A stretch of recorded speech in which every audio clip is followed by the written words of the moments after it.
நண்பா வணக்கம். இரவு முழுவதும் ரூம்ல லைட் எரியுது. பரீட்சைக்கு படிச்சீங்களா? இல்ல.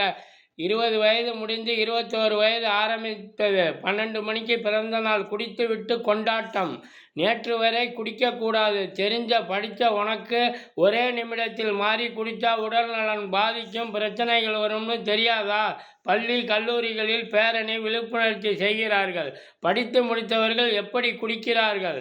படிக்கும் வயதிலேயே குடிக்காமல் இருக்க ஆலோசனைகள் வழங்க வேண்டும். குடிப்பவர்களை திருத்துவது முக்கியம். குடிக்காமல் இருக்க திருத்துவது மிக மிக முக்கியம். குடியால் குடும்பங்கள் அழிகிறது. தினம் தினம் பிரச்சனைகள். விளம்பரம் இல்லாமல் உடலை கெடுக்கும் என்று தெரிந்தும் படித்தவர்கள் படிக்காதவர்கள் குடித்து குடித்து கோடி கோடியாக லாபத்தை கொடுக்கிறார்கள். குடிப்பவர்கள் அதிகரிக்கிறார்களா?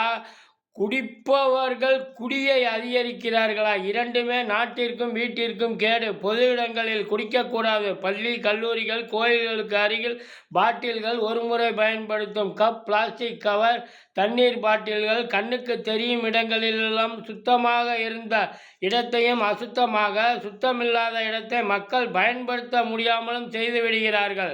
பஸ் நிலையம், விவசாய நிலங்கள், நீர்நிலைகள் எங்கும் பாதிப்புகள் இருக்கிறது. மது விற்கும் பாட்டில்களை அதிக விலை வைத்து கொடுத்து மீண்டும் பாட்டில்களை வாங்கினால் பாதிப்புகள் இல்லாமலும் செய்யலாம். குடிக்காமல் இருக்கலாம். குடித்து விட்டால் ஓடவும் முடியாது, ஒளியவும் முடியாது, நடக்கவும் முடியாது. தான் என்ன செய்யப் போகிறோம் என்று நமக்கே தெரியாது. குடித்துவிட்டு வாகனம் ஓட்டி வசூலிக்கும் அபராதம் கட்டுபவர்கள் அதிகரித்து கொண்டே இருக்கிறார்கள்.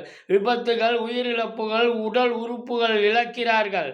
குடும்பங்களில் பிரச்சனை, பொது இடங்களில் பிரச்சனை அதிகரித்து கொண்டேதான் இருக்கிறது.